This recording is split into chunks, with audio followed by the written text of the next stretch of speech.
A lot of this isn't going to make sense to you, and I'm sorry about that. I'm just going to start at the beginning, with the house.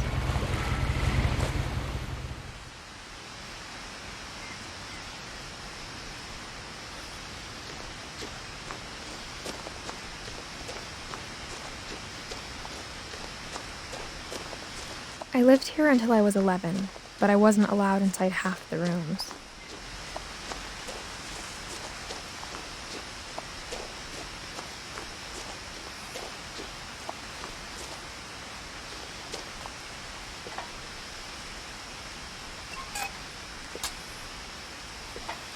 Inside the mailbox were bills from 7 years ago, marked urgent, open immediately.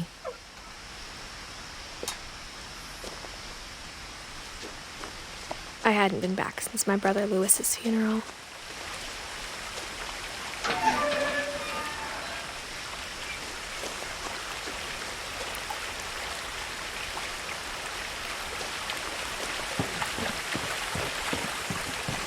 In her will, my mother left me a key, but didn't tell me what it unlocked. Maybe she thought I'd know. Or she thought that the mystery would be enough to bring me back.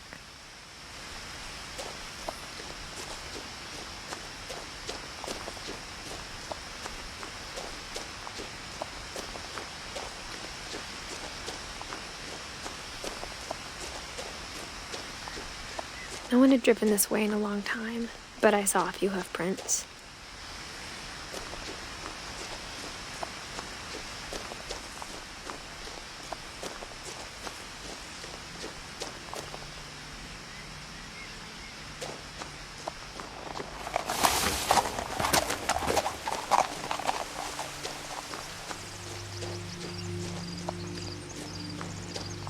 The truth is, even after I inherited the house, I never thought I'd come back to it. But now I had questions about my family that only the house knew the answers to.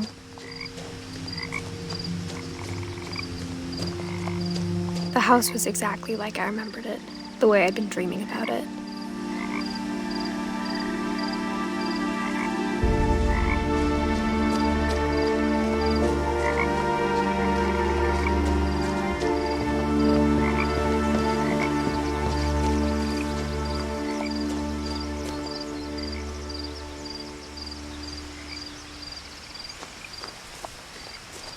As a child, the house made me uncomfortable in a way I couldn't put into words.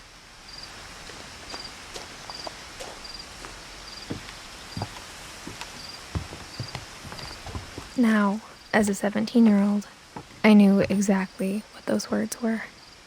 I was afraid of the house.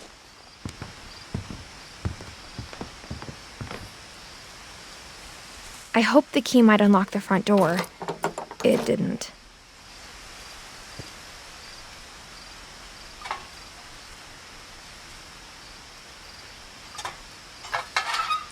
Looking in, I felt like the house itself had been waiting for me.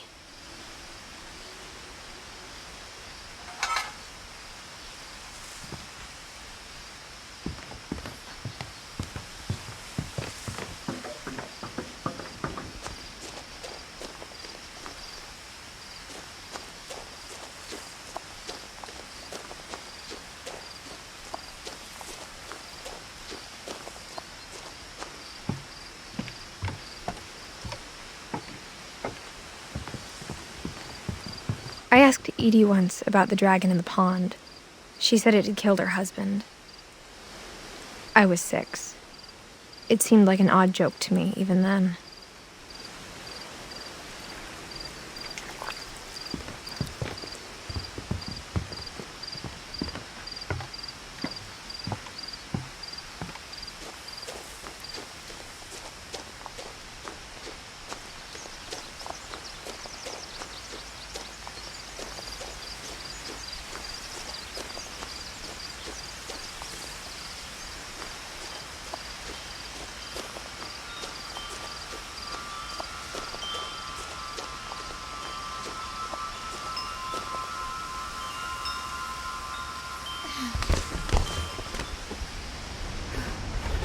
Crawling through the doggy door used to be a lot easier when I was 11. The power had been turned off the night we left.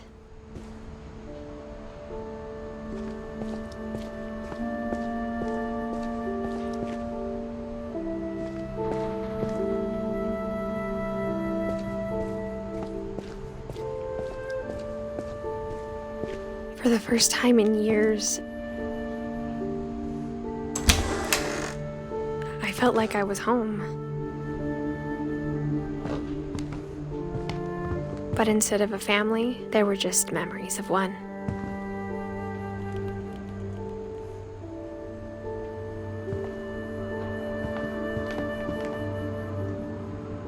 Like how after Louis started working at the cannery, we all got sick of eating salmon, except our cat, Molly.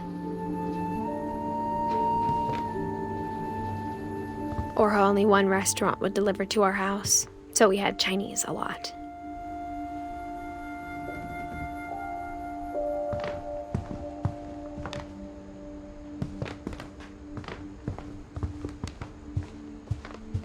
The table was still a wreck from the night we left.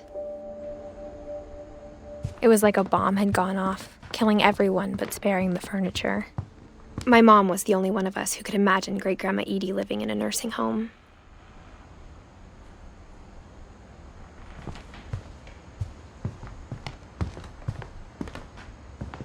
Nothing in the house looked abnormal.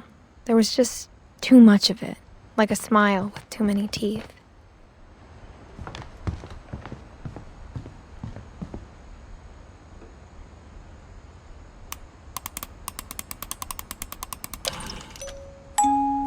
Great-Grandpa Sven built a music box for Barbara, along with the rest of the house.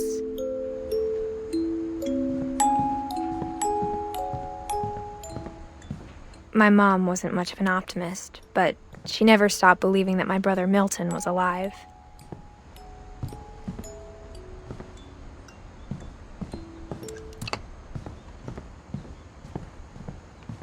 Mom always told me to stay out of the basement, so I wasn't too surprised when the key didn't fit.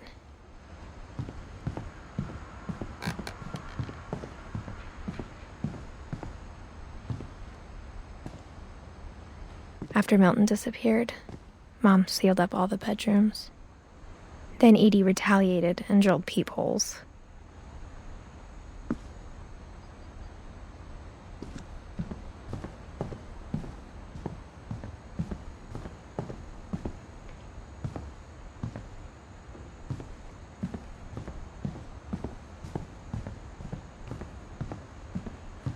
Whenever people ask me about my family, the first thing they always want to know about is Barbara.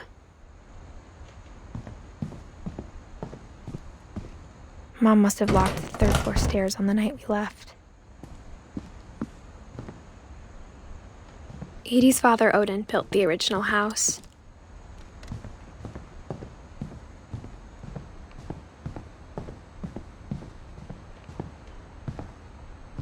I spent a lot of time playing in Great Uncle Walter's room. I think my mom sometimes regretted not sealing it up. Louis told me there were secret passages, but I never believed him.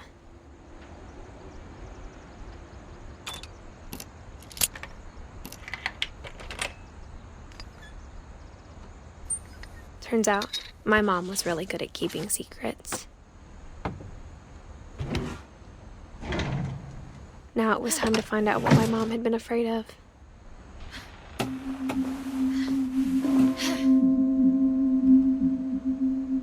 From the paintings on the wall, it was clear my brother Milton had been here before me.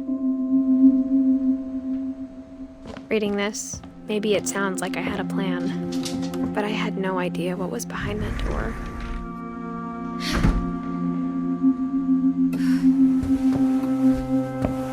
Just like I had no idea where all this was gonna lead.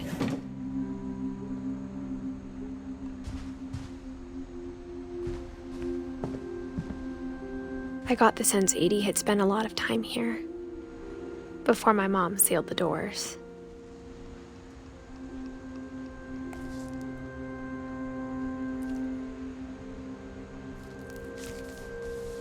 December 13th, 1947. Dear Diary, I'll be gone soon, but I wanted to tell somebody about what's gonna happen. It started when Mom sent me to bed without dinner. I woke up and I was starving, so I looked around for something to eat. The gerbil food was dry, but I didn't mind it. My Halloween candy was all gone. Mom, can I come out now? Sweetheart, it's late. Go to sleep.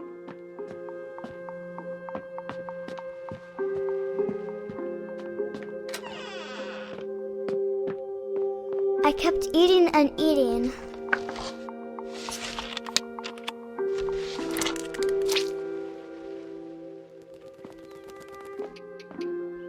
I ate a lot of things that night.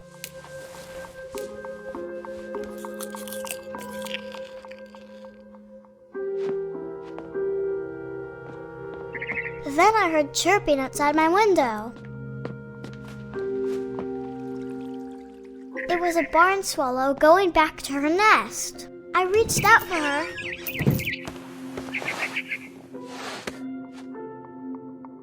And suddenly, I was a cat.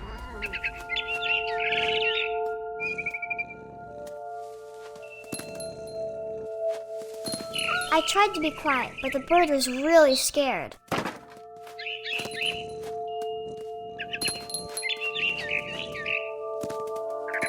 Mom and Dad didn't even look at me.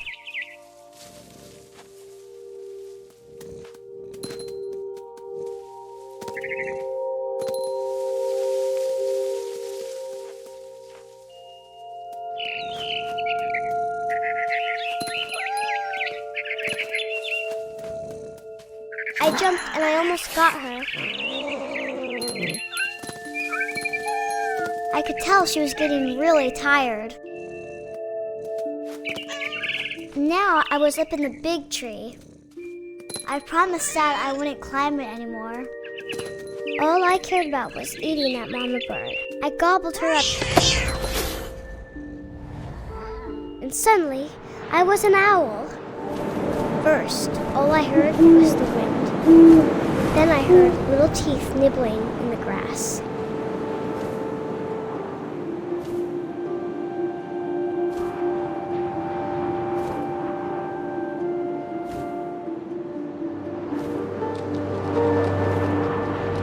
Rabbits.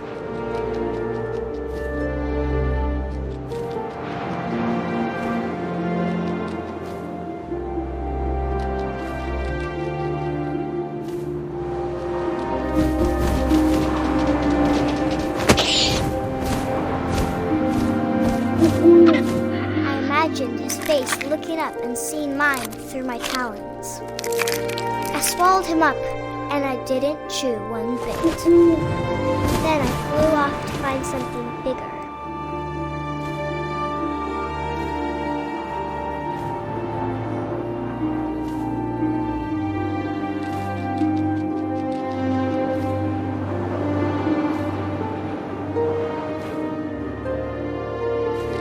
A mama rabbit.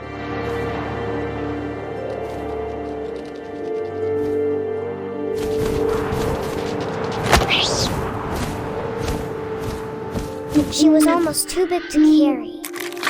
I started choking, but I couldn't stop eating. And suddenly, I was a shark.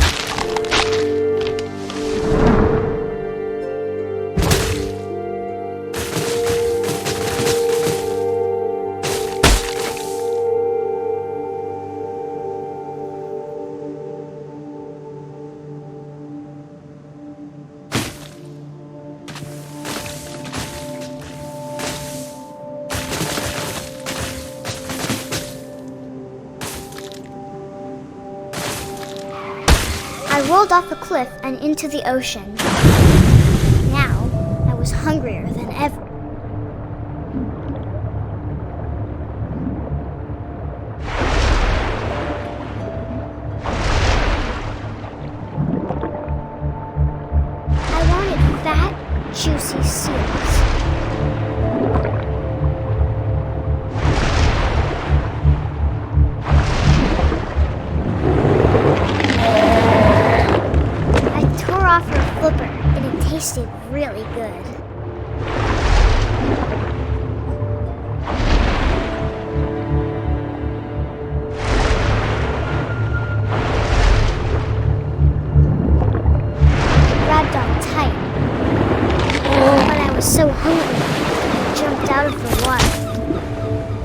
I opened my eyes, everything had changed.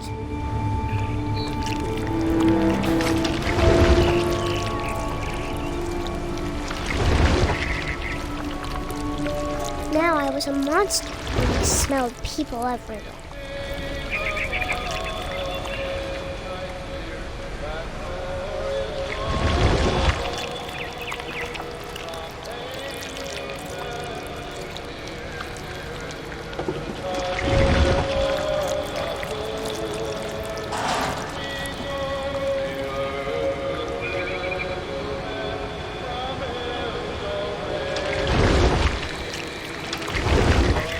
I was big, but I moved real quiet.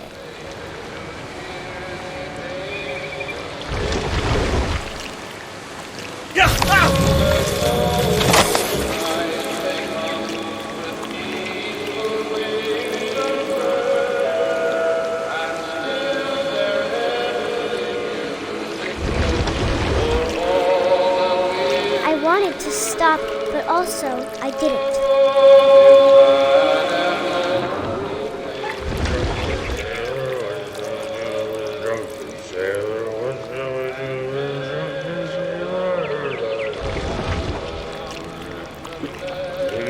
Belly with a rusty razor, his belly with a rusty razor, his belly with a rusty razor.